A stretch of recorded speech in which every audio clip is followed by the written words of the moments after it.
got to give the people what you want. Hey, this is your host and producer for today, Marc Pope. Our general host, Darius Pridgen, is taking a well-needed day off, so don't bother him. But we are still live and in living color. It is a gloomy day here in Buffalo. It is raining, but guess what? I'm sure it's pretty beautiful in Atlanta. But we are here, so make sure you go ahead, like, subscribe, share the feed. We have an awesome show. I have my brothers in the studio today, so I can't wait to get to that. But we can't dive into that until we start talking about our national headlines. Right off the bat, we always got to do our Trump special, right? Trump has kept us on the air for all these years.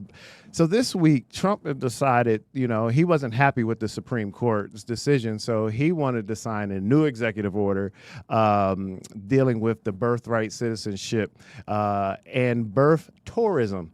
Let me try to break this down for you because it's two different executive orders. So one is targeting people coming to the U.S.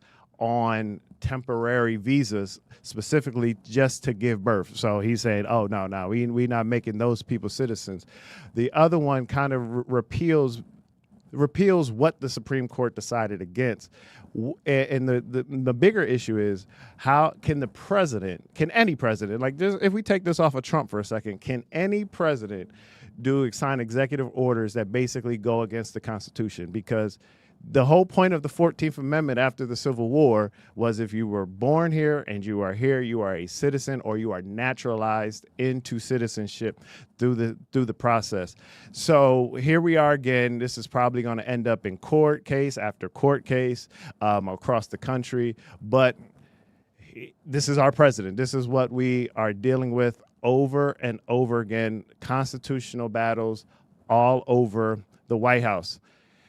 Talking about D.C., our man, Dr. Fauci. Oh, boy. Dr. Fauci gave us probably the one-line theater of the week. Everybody's been cracking jokes on it because now everybody's back to pleading the fifth. And the judges that will be joining us later, they can break it down better than I. But again, a constitutional right to plead the fifth to avoid incriminating yourself. Dr. Fauci was over 110 times, hey, I plead the fifth, to the point now that Senate committee is filing contempt charges. Contempt for him using his constitutional right. They're mad, and the vote was 8-7 along party lines in that committee to refer to the DOJ. But their issue is they feel he should answer the question because he received presidential pardon that keeps him from prosecution. The problem with that is that pardon might not cover whatever they deem might be charges in his testimony. So again, you have the right to plead the fifth in any court of law. So we'll see what happens. We'll see what DOJ, now that's been referred to them, will do. It's just funny to watch an administration turn on somebody who was still there when they were there, commended him in the press office on his last day, saying, oh, what an amazing job. Thank you for your service to this country. And then here we are now. Everybody is kind of turned their back on him. When I watched some of the news this morning, they were saying, you really just dug your feet in the dirt on whatever side you are. You are either in support of him using the fifth, saying that's his right, or you're on the other side saying, see, I told you he has something to hide. So, and the bigger issue that, one person raised this morning, America still doesn't have their answers about the pandemic. Was it really a lab leak? Where did it really come from? Did it really spread? Did our efforts through the pandemic really curve everything else? And, now you got, there's a particular athlete that was on a national show, and he's casting dispersions like, see, I told you it was all fake. I told you this.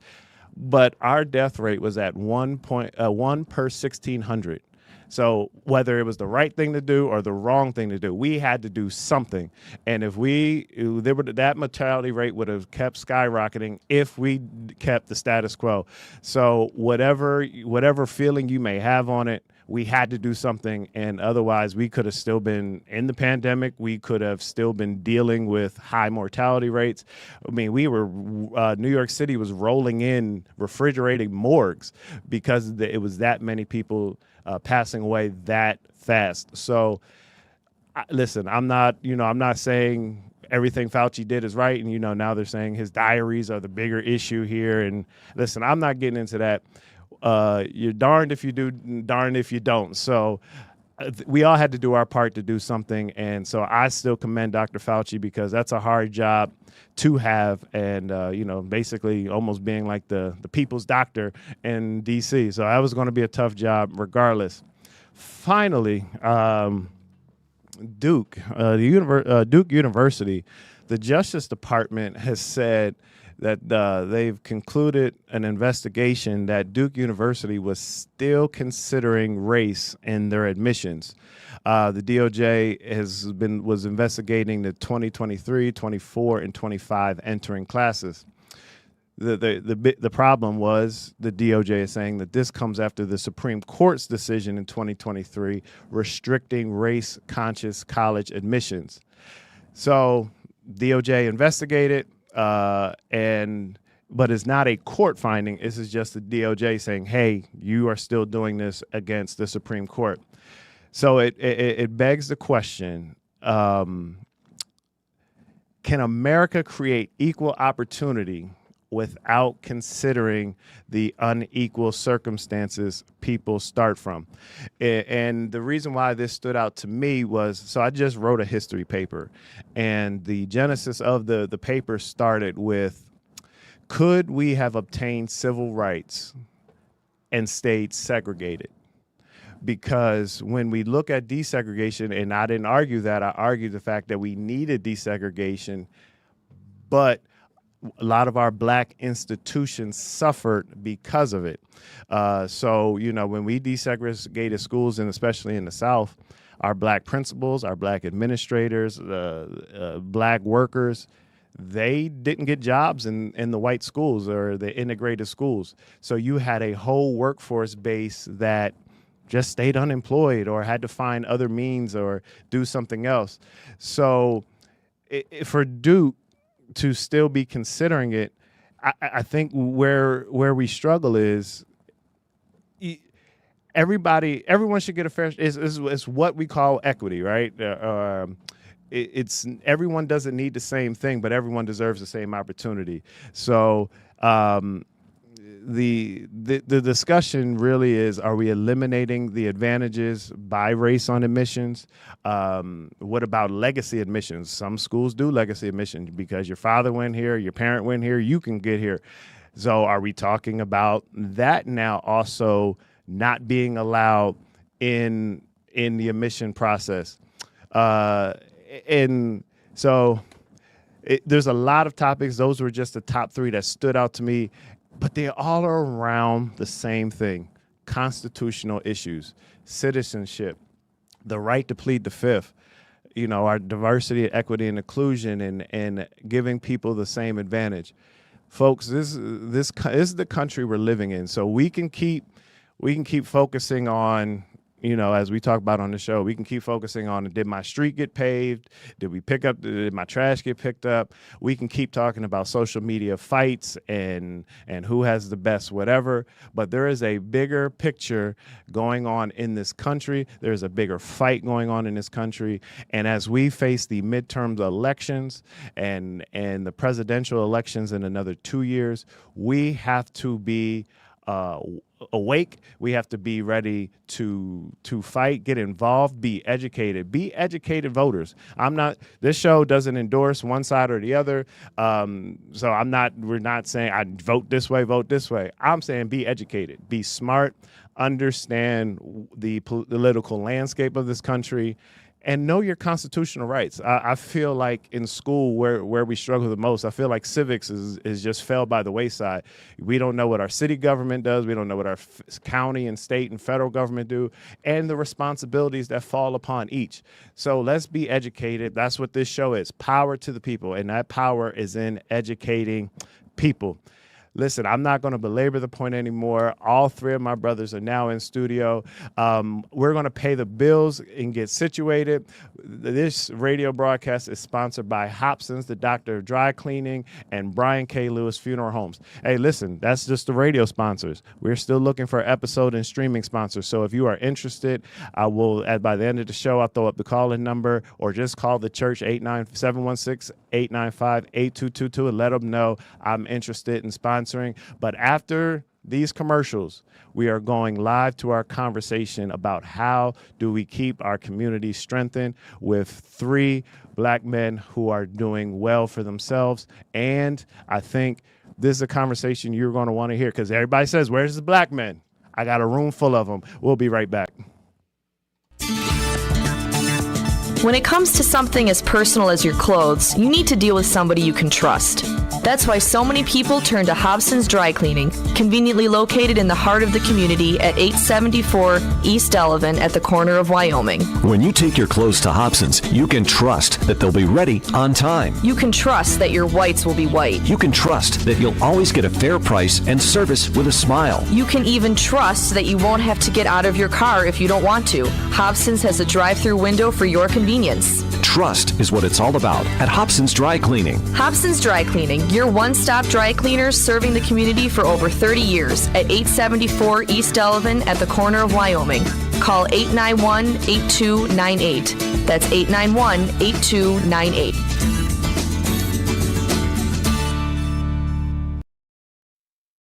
Brian K. Lewis Funeral Home has 3 locations to serve you in Buffalo: 347 Peckham, 2258 Bailey Avenue, and Providence Memorial Chapel at 1275 Sycamore. Brian K. Lewis Funeral Homes offers traditional services, and they have services for all faiths. And at Brian K. Lewis Funeral Homes, they have air-conditioned parlors and chapels. Financing is available, as is limousine service. At those difficult moments in your life, Brian K. Lewis Funeral Homes is available where you are with counseling services. Call toll-free 877-885-7734. That's 877-885-7734. Or locally, 845-5545. Brian K. Lewis Funeral Homes. We are here to serve you, here to serve this present age. Call today, toll-free, 877-885-7734. Or email info@brianklewisfuneralhome.com. We at? Listen, we are back, and like I said, I'm excited. I have my brothers in the building, and I'm just going to, if you're in Buffalo, you know exactly who they are, but for those who are listening from Atlanta to everywhere in between, I will start with, I'm going to start in order from in that during studio. The first black man was my attorney the whole time he's been in the city of Buffalo, until he decided he wanted to sit on the bench. But the thing I appreciate about Judge Rashid McDuffie is no matter where he is, no matter who he's around, he is always going to be himself. His personality shines through, and that's the one thing I respected always since I've been in Buffalo now, going on 12, 13 years. The first time I met him is the same Rashid I still talk to today, so I appreciate that. In the middle is another brother of mine, another black man, Corey Hawk. I think the first time I met him, he was working for another development company on a project, and we've just stayed in contact since throughout that time. He's had some time where he moved to Atlanta, so he can speak to the experiences down there. Now he's back, got married, and he's an awesome father. And just a good guy to know. Now he's in the development space, so he's bringing that investment piece to this conversation, because sometimes that does get lost when we focus on what is needed in our communities.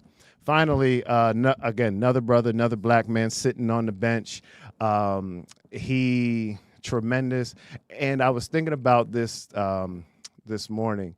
The first time he tried to go to the bench, it was like he tried to do it on his own. He didn't have the support, but he had a vision and he had a dream. And It's a story all by itself. That could be a whole nother segment about how even when you lose the first time, you don't give up on your dream. You keep fighting, you keep striving to get it. He is now sitting on the bench, and he is in one of our most important courts. Both of these judges are actually in one of our most important courts, and that's why they're here. Because they are on the front lines for our community, and that is Judge Philip Dabney. Let's see, what mics do I have here? Let me turn everybody on.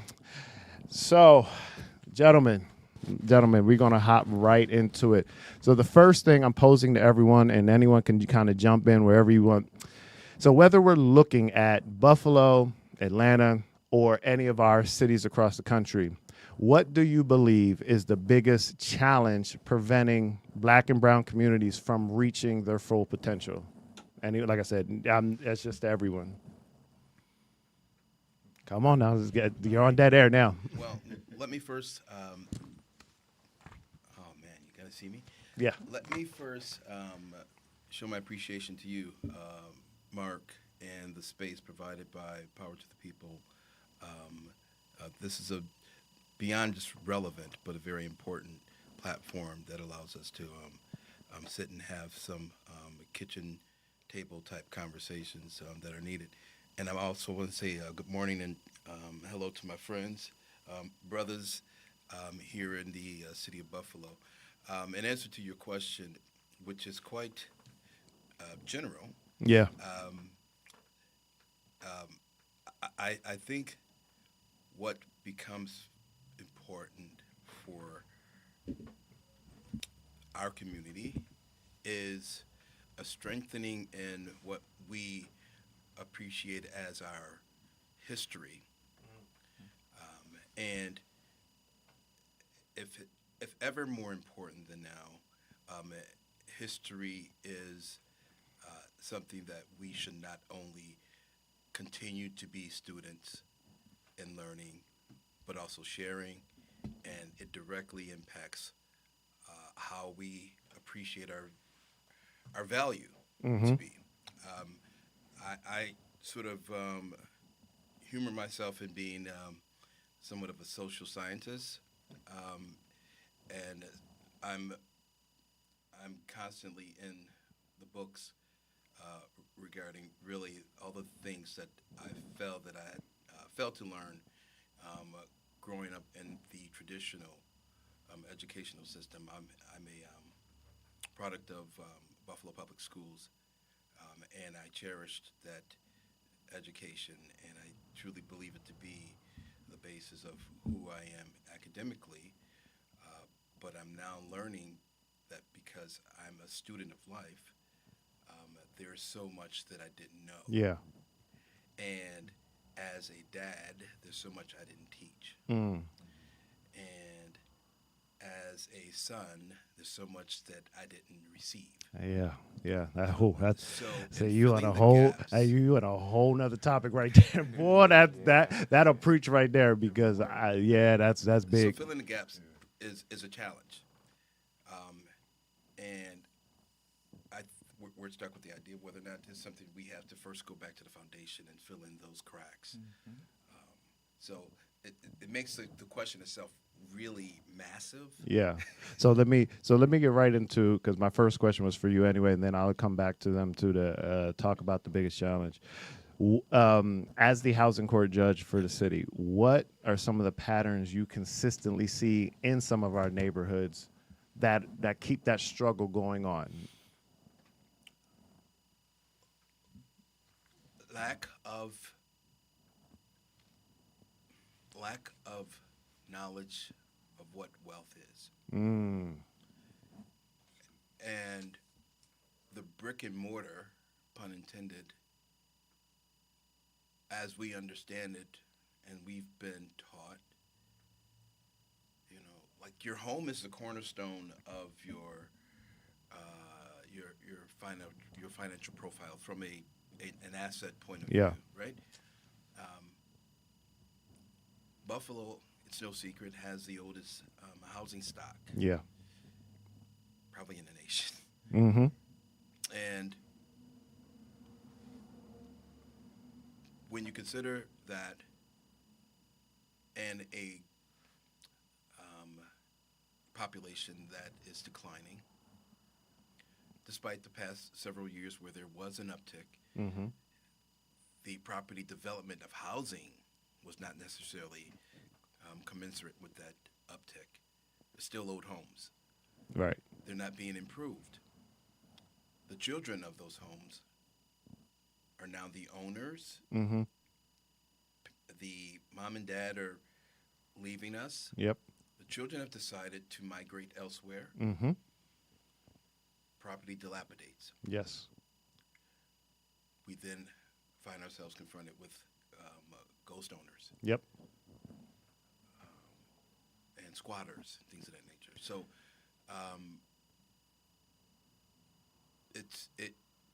one would say it's a sad state of affairs without having a vision on the wall. So you open up a door, and I'm going to get Corey in here on this, our developer. So do you still feel that home ownership and development is one of the strongest tools of building our generational wealth in our communities? 100%. Some of what Judge Dabney was saying, I could definitely resonate with being in the space of being in the space of renovation and rehab and acquisition. So I think some of the challenges that even I've kind of been confronted with since coming back to Buffalo, and part of the reason why I came back to Buffalo was to kind of undertake a renovation across the portfolio that assets that we had owned and operated and managed with some other partners. And cost to renovate some of these older structures is a lot wider than they were even just a few years ago. Obviously, due to some. Y'all gonna have to hold these. Sorry. Sorry. We good. And everybody know, power to the people. We know we are who we are.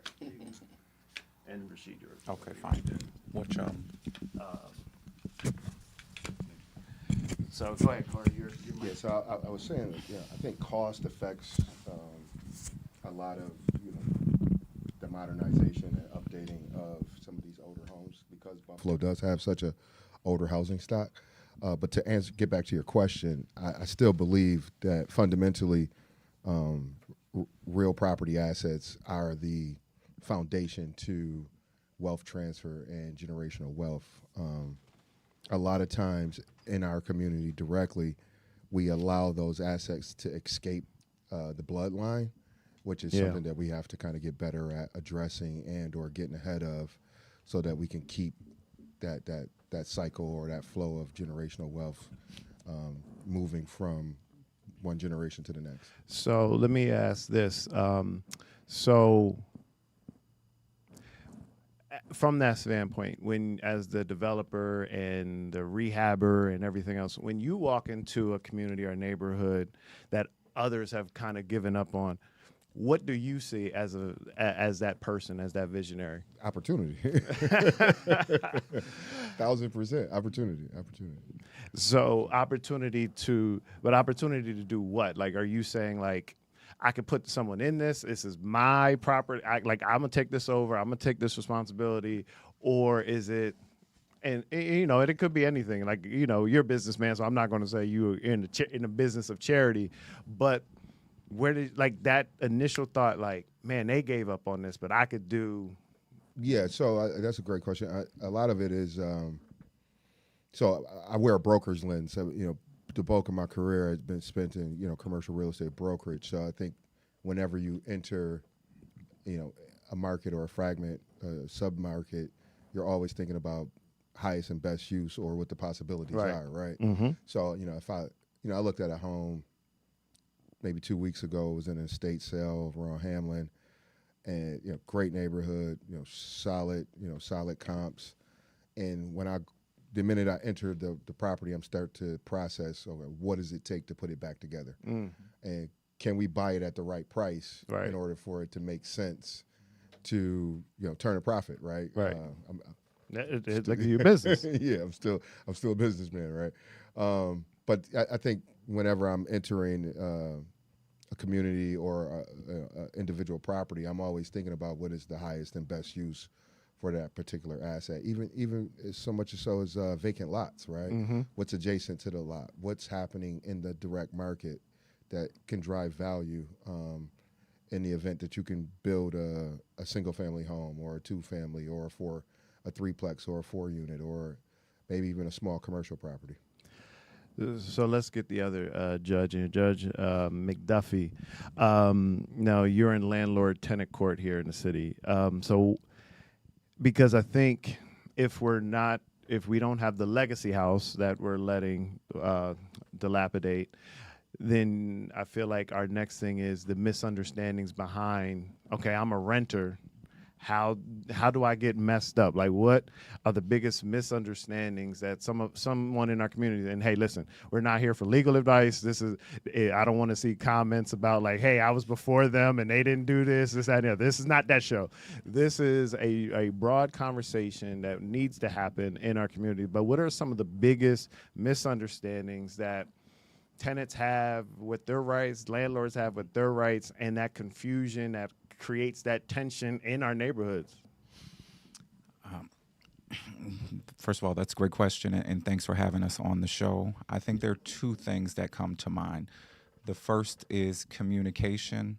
The second being expectations between the parties. What I find in a number of situations is that there is a misunderstanding about what a lease agreement is.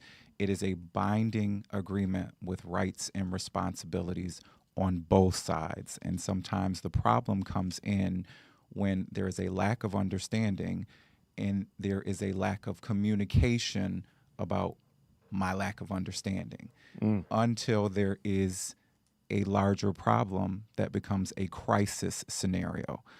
We want to avoid the crisis by communicating our concerns early, communicating expectations clearly so that all parties understand what the issue is. So, and I'm going to jump right into the biggest one. You know, when we were downtown in city government, we used to hear it all the time, and we would have to call over to city court. What should a tenant do when they withhold rent for an issue going on the property? Just help everybody. Let's clear the air. Let's clear the air, because I know I'm not paying a thing. I got a small leak in my, and next thing you know, they're in city court. Let me address it this way as I lean into what both of my brothers to the left of me has said, and in the wise counsel of the judge to my left. We of course are not here to talk about specific instances or specific cases that may be before either of us. What I will say is, on a broader, more general scale, is to understand your rights and responsibilities. Yes. If you have a concern about issues, communicate those to the other side. I would say for individuals that feel that they have legal rights and responsibilities, reach out to the appropriate professionals where necessary. And I would also say, do not rely on your assumptions. Do not rely on legal conclusions from individuals who haven't gone through the appropriate process to provide that kind of information. That is wisdom. Go ahead, I Judge. would add that it becomes important to take advantage of what we currently have, and we're in the information age. Yes. I would direct every landlord and tenant to newyorkcourts.gov.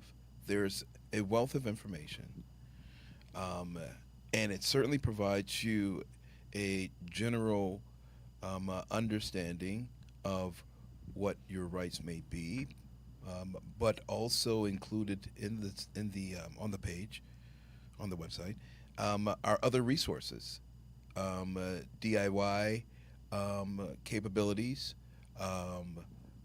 information desks that you can direct all of your concerns to, and also to get the comfort of knowing that there are resources available to you, so that you are not walking in the dark, so that if you are contemplating withholding your rent and things of that nature.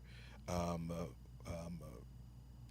at least making an effort to see what the impact would be, Right. how you're able to do that, if you're able to do that. Mhm. You know, not shooting shots in the dark, Right. not moving about without being diligent and making certain that you're not hurting yourself while Absolutely. you're trying to help yourself. Because again, like what we what we always used to say, withholding your rent doesn't mean now I can take that trip because I didn't pay that $600 a month for 6 months. I got $3,600. We going to Jamaica. No, that there's a process for what you do, so that way when things get rectified, you can then catch up on your rent. If not, you're going to end up in some of these hearings. So we laid a foundation, and we teased this a little bit. And so I want to ask it this way. So do we feel to stabilize our communities, ownership is the biggest key to that? And that's for just kind of for all of us. My answer would be yes, absolutely. Ownership gives you equity, and equity can be very powerful, right? In a sense that, you know, as you leverage up and or down, you know, it gives you a vehicle, right? So that vehicle can then be used to, you know, possibly pay for your kids' college, you know, put you into your next investment opportunity, you know, extend what you already have going on, you know, to another level. So ownership is paramount. For sure. Before you give it up, I do want to ask a question. So what advice would you give to a young family, a young individual, you know, got a few dollars, first major job out of college or trade school, trying to figure out what to do with it? What advice would you give them when they're looking for their first property or their first investment property? Buy smart. I think being house poor is a problem. Yeah. Not only in our community, just in general, right? Yep. I think, you know, when you Define house poor for somebody. a house poor is when you can barely make your mortgage payment, but you have an income that suggests that you should be able to comfortably make your mortgage payment. So essentially, you live in a $400,000 house, and you should probably live in a $300,000 house. Yeah. Right? So, Yeah, that was you know, my first father-in-law, he said, when y'all buy a house, you should budget it based on one person's income, because in case one person loses their job, you can still survive, because the last thing you can do is, like you said, be in that $400,000 house and all you got is a mattress and one TV in the whole house. So I want to paint the picture of what the house poor really is, and you got house poor running around. Yeah. a lot of house poor running around. Look good on the outside, but you got a can of tuna in your fridge. That's it. Judges, what do you wish every tenant, homeowner, and even landlord or investor understood before they got into that space? And we kind of talked about it already, the communication and how to handle problems. But from the street level, and, you know, we are all hands into the community, what do you wish that everyone knew going into this whole process? I'll start with this. I think through a communal lens, everything is relationship. Yeah. And even if you consider a lease, it's the fortifying of a relationship or the formality of a relationship. Right. And I think it becomes important that each participant of that relationship is very clear as to what their expectations are. And they are told as to what their responsibilities are. It should be clearly outlined in an agreement like a lease. But there are the intangibles. I may own a home, and I would like to provide space, the type of space that I want my mother to live in. Right. Right. I'd like to lease space where I'm comfortable in believing that the owner would allow his mother or her mother to live in the space. And I think it brings everyone to a sense of responsibility in the maintenance of the space. Yeah. In that it continues to improve. It's in a space of cultivation because you have both individuals in this agreement who purpose that this space remains habitable, healthy, safe, and things of that nature. And so all of that is reducible to the idea of communal relationship, because also that landlord has a care for the neighbors in terms of, I don't want my house to be The one. sore. Yeah. You know? I was going to say, Judge, hop in here. Please help me. I concur with much of what my colleague has said. I think the part that resonates with me is to understand all of those nuances and commitments prior to the signing of those agreements. Incredibly important agreements. One of them, my colleague raised, the release. It's important to know what those terms mean before you put your signature on it. Oftentimes, individuals may come about saying, "Oh, I didn't understand what I was signing. I didn't understand the importance of that binding document on all sides." The importance of having that education, the understanding of what documents mean, the understanding of the rights and responsibilities necessary to be a good homeowner and or tenant are incredibly important to the process. And as we've heard from both of my brothers to the left, to then communicate and share that information with those around you so that the entire network is strong. So I'm trying to figure out how to merge these two questions because they're both important. When we talk about barriers in our communities to people becoming homeowners, and I'm not specific, there's people sometimes like me that I'm fine with renting. I want to break from owning, so I'm not in the maintenance and that part of it. But we also know there's barriers that keep people from that. Does and like I said, don't know who has a stab at it, but from what we see in the struggles to a developer, what are some of the barriers? And even if you speak to what are some of the barriers keeping people out of investing? Like, what are some of the barriers that you, like I said, generally, not speaking specifics, but are you seeing in our communities? I know, big questions. It's a very tough question. I'm going to take a different stab at it. Rather than a barrier, I'm going to touch upon this moment the priority of the individual. I think the question assumes that the priority of the family or the individual is ownership. That's good. And that individual or family's priority at the moment may simply be survival, may simply be stability enough that instability doesn't come into play. Right. I think that there are stages of survival, stability, thriving. And I sort of think that this question is presuming we're going in the direction of thriving. Yes. But in order to get there, I think certain tenets have to be addressed first. And that's huge because the socioeconomic status of some of our communities is so low.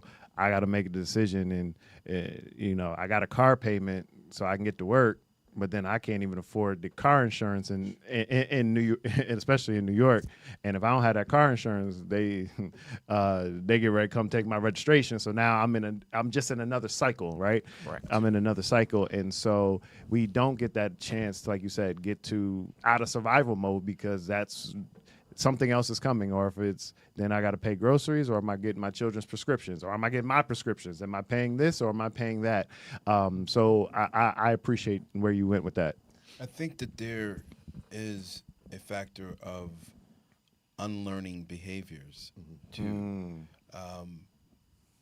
and it's not to add a right or wrong value to to it at all. It's just, it simply suggests we are the products of our environment. And that's translatable in many areas of our lives. For instance, you may find, formerly I was with BMHA, which is public housing. And there was generational tenancy. You had grandparents parents upon parents Yes. who were tenants of, if not the same space, Yep. certainly the same public authority. Right. And it became, in some ways, a cementing of a ceiling in terms of realizing something other, better, greater. Right. And I think that it more often than not proves to be the byproduct of a learned behavior. And it can be dangerous because even if you then take your tendency to another space, you are still you. Right. You still have the behavior. In the other space. Yeah. So I think it's a learned behavior that must be given great attention, because here's the other thing. If you're thinking about wealth, you're thinking beyond yourself. Right. You have to address the learned behavior in order to teach anew. See, sometimes you talk so fast. I think people don't realize that. Like, wealth isn't just about me living in wealth now. It's I'm trying to leave that for future generations, the rest of my family, and everyone's trying to get it for right now. Like, I want to live wealthy right now, and that's just not the makeup of it. You know, I think wealth is definitely a dangerous word, right? Just because the general, the common man doesn't understand what wealth is, yes, right? Or what wealth looks like, and certainly wealth has gotten a lot further away from the common person than even in a different era. Yeah. Right. So to kind of piggyback on the question, and what both of my dear friends have said, I think a big part of it is, the procrastination factor, right? Again, being a broker, starting as a broker, I would, and I was in commercial real estate business, right, which was a lot different than the housing business. But, because I would fashion myself as a community person, I've come across a good amount of people throughout my travels in the community events or whatever. And I was like, oh, I want to buy a house, and I want to buy a house, and I want to buy a house. And I'd see these people for years on end. Still buying, still wanting to buy a house. So there's a little thing that, like, just kind of like, maybe even a little cliche-ish in the industry, but like, time kills deals. Time kills opportunity. Yeah. Like, you just can't wait. Like, I'm probably a little bit more aggressive as a person in nature, but waiting is just not, I don't like to wait. I don't like to put things off, or I don't like to be limited in what I can go after. I'm always kind of thinking of, there is a way to get it done. There is a way to close this deal. There is a way to extract the information that I'm trying to get so that I can get to my end result. So I would say that waiting to start is probably the biggest impediment towards getting to the next level, because there's just too many information sources, and we're blessed to have the Challenger here. For years I would like, man, people really still read the Challenger, and sometimes I'm sitting in Golden Cup and I realize, and I can sit in Golden Cup for 45 minutes or so, and every other person, if not every person, comes in, we'll open up that Challenger, right, and read it. Yeah. And I think Leah and Zanetta, do a great job of putting out information for community-based information for first-time home buyers, and there's just too many resources for you not to be able to get off the starting block, if that makes sense. And I would say even Councilmember Wyatt, he held a Pathway to Success, a financial literacy event. So like you said, there's information out here. We can use our phones to figure out what people are talking about, to figure out what this latest celebrity is. You can use these same devices to figure out, how do I educate myself to stop procrastinating, to unlearn behaviors, and to decide, is this a priority for me in this season? There's a component that may tie these all together, celebrating the points about history and education, celebrating the ideals around procrastination and access to information. We also want to think about who mentors us, who's available to guide us. Yeah. There's lots of information, but as my brother said to the left of me, how do I know what information works for me and what good. information to cast aside?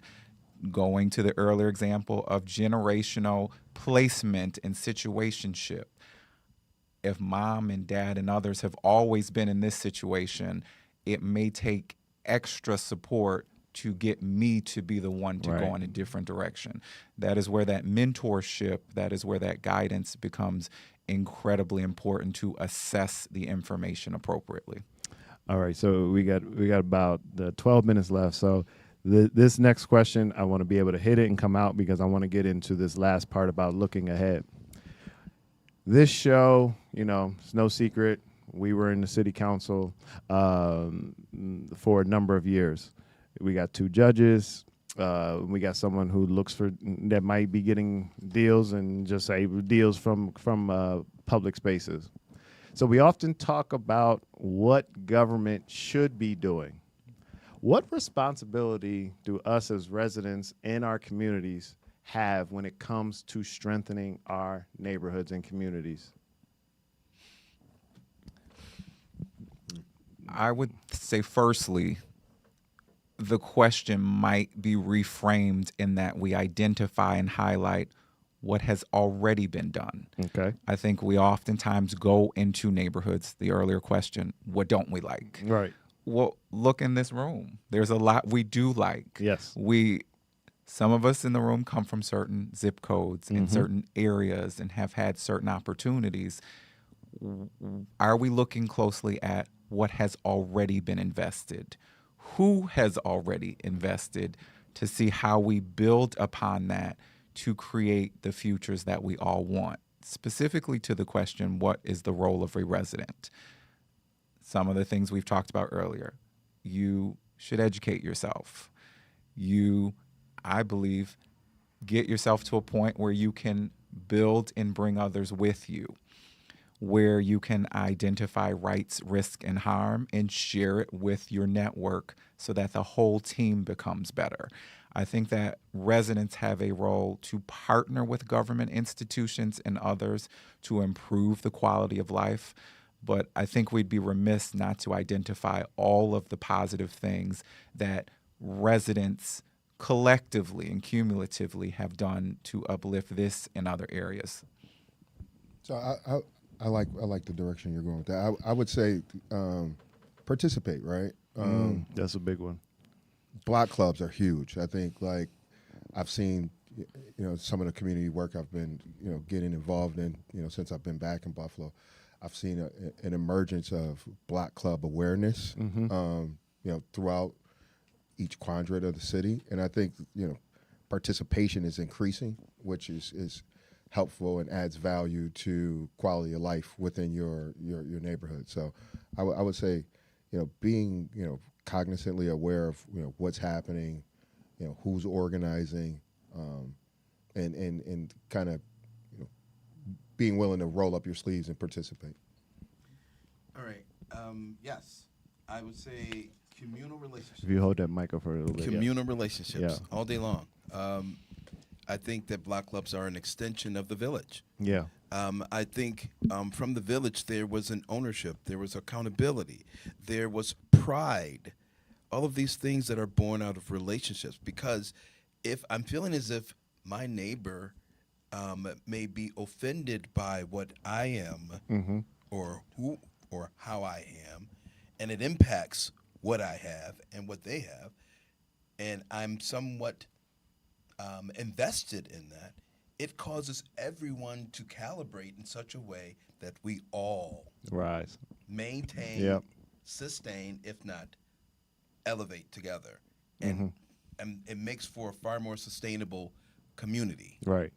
So I think it's all interrelated and based upon relationships. And I know we can keep going. So, but there was a piece in kind of in our pre-show conversation, and you talked about basic like knowing what's good in our neighborhoods. You said a word, participate, that kind of reminded me that put this whole first 40 minutes into perspective of a lot of our issues really just come from not showing up. Like whether it's participating in government, participating in block clubs, if you know you're going to court and you don't show up, you can't be mad when the judge sides for the person who did. So just showing up, making yourself available, like you said, get the information. If I can't make it, pick up the phone and call. We can't get into investment because our credit's messed up, because when the creditor calls, we're like, I'm not answering. So we avoid that. So now we can't buy anything. So it's showing up not just in our neighborhoods, but in our own personal lives, in our own legal matters, and our own credit. And I think, again, participate in everything. Let's look ahead in the last 7 minutes. Imagine we're having this conversation in another 10 years. What would success look like for each of you in one sentence? Okay. Yeah, just what would success look like? Okay, I'll start. I'm writing. And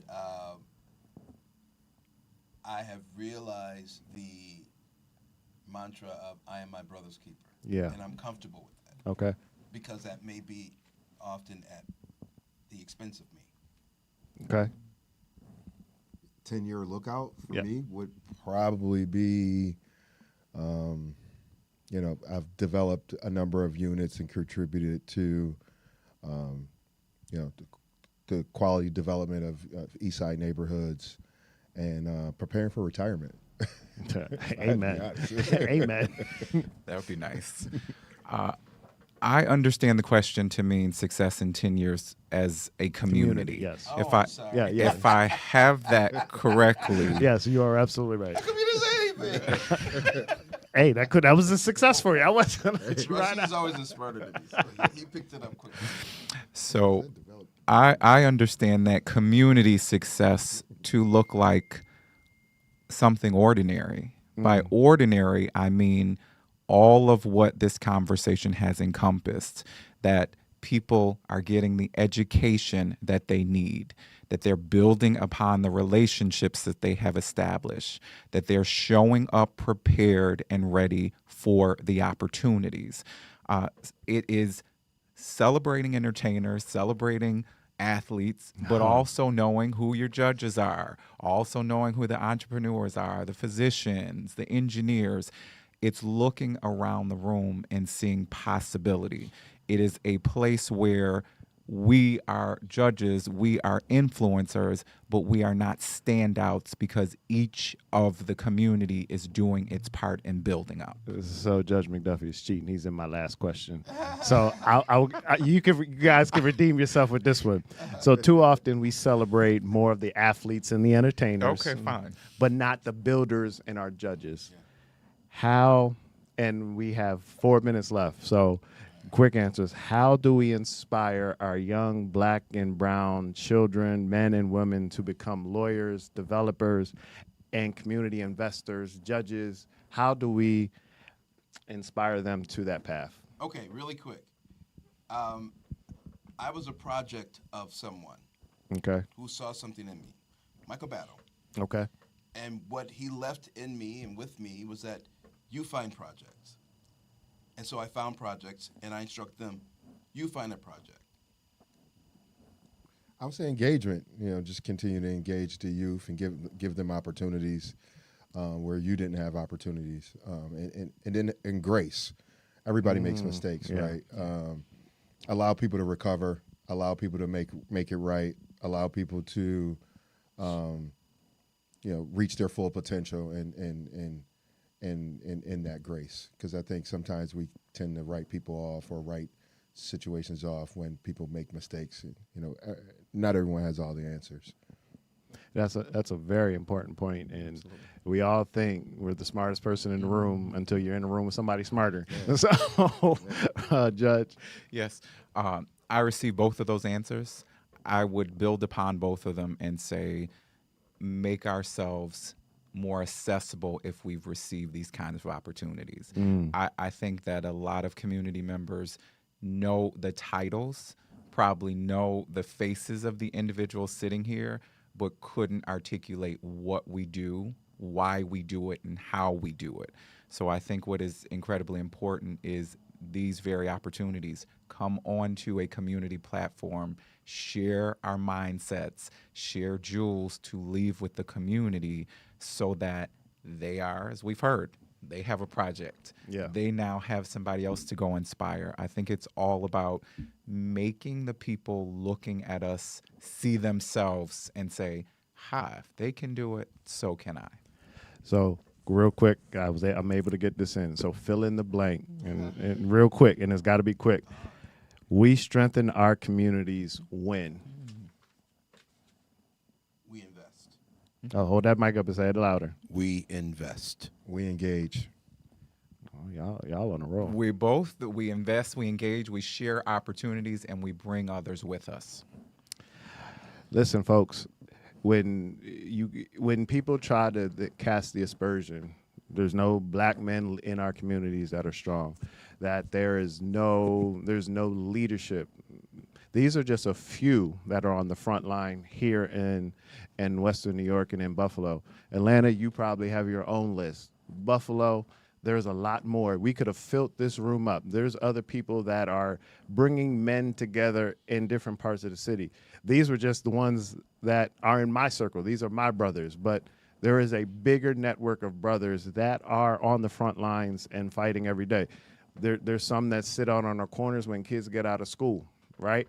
Everyone has their part, everyone plays their role, and that, to what Judge Dabney said, that's what gives us our village, that's what keeps us together, because our greatest investment, in our host, Darius Pridgen says it all the time, our greatest investment is our children. So if us in this room, we all take a piece. We grab that project because I'm sure if they were like me, they were knuckleheads just too. And someone had to pull me aside and say, hey, I see something special in you when everyone else wrote you off. That kid might get on your nerves. That teenager may be getting on your nerves. That 25-year-old that's in your basement still playing games may be getting on your nerves. But you can't give up, because that could be your next investor, that could be your next lawyer, that could be your next judge, that could be your next council person, that could be the next leader for the city and this nation that we've all been waiting for. Listen, we're in August. I can't promise you when we'll be back. You know, this is vacation mode for all of, for me, for the producer and the host. But until next time, we say power to the people. Till the people, got to till the people, got to till the people, got to till the people, got to till the